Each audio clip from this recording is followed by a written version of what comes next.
David Sedaris on you guys here. I didn't memorize my story, so feel free to get crisscross applesauce. I won't judge.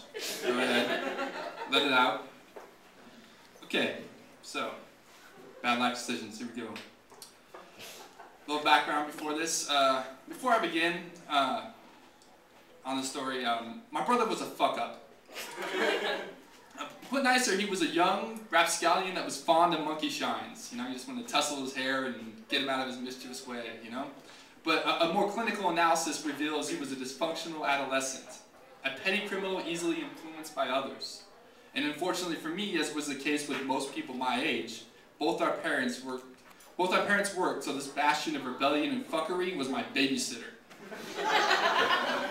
And me being 9, I didn't exactly have a lot to say in what our activities for the day were.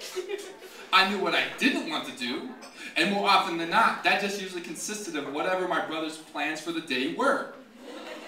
So at an early age, I developed a nice little anxiety disorder from worrying about what kind of crazy shit my brother and his friends were going to get into.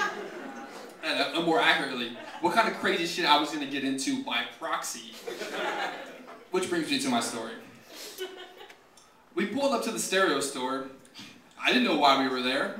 I was just happy we were doing something so normal.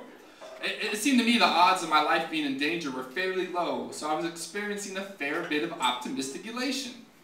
My brother's friend and ringleader, Andy, name not changed to protect the innocent because I don't give a damn, told me he was in the market for a new amp.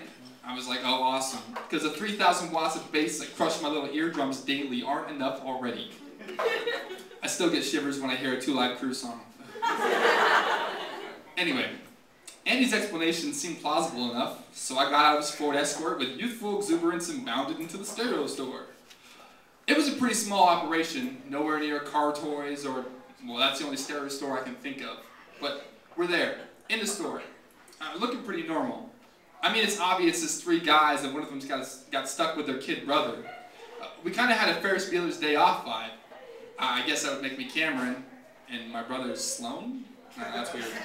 Anyway, in no time, my brother and Andy get to chatting up the dude at the counter, and in so doing, they ask a couple questions that cause him to go into the back. When he leaves, well, their actions got decidedly more, how do I put it, purposeful.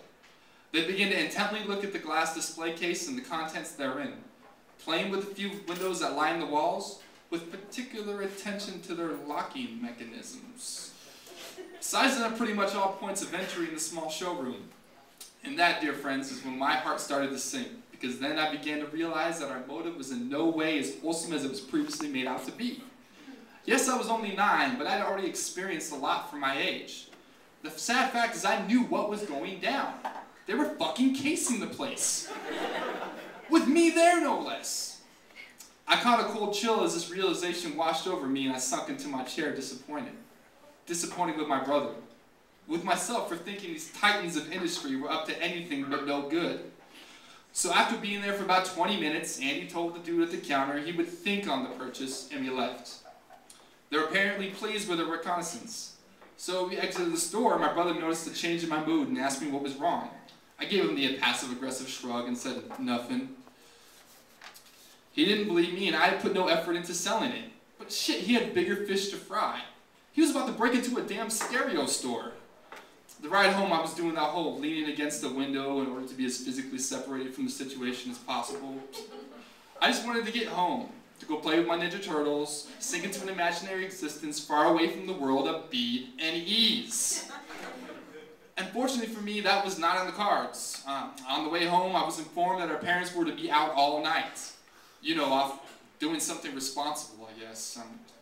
Which left me in the hands of my brother, the teenage Birdman of Alcatraz, and Andy, Al Capone with a TNC country surf shirt and acid-wash jeans.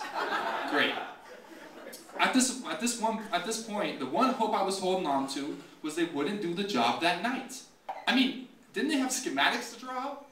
Didn't they need to plan escape routes? Choose a safe house? These were my thoughts. I'm telling you, I was an advanced little 9-year-old, okay? Yeah. But by now, I'm sure you can answer the question as well as me. No, they didn't have to do any of that because they were dipshit, petty criminals. I mean, this was two guys I once watched go blows over a stolen bag of M&Ms. Not exactly think tank material here.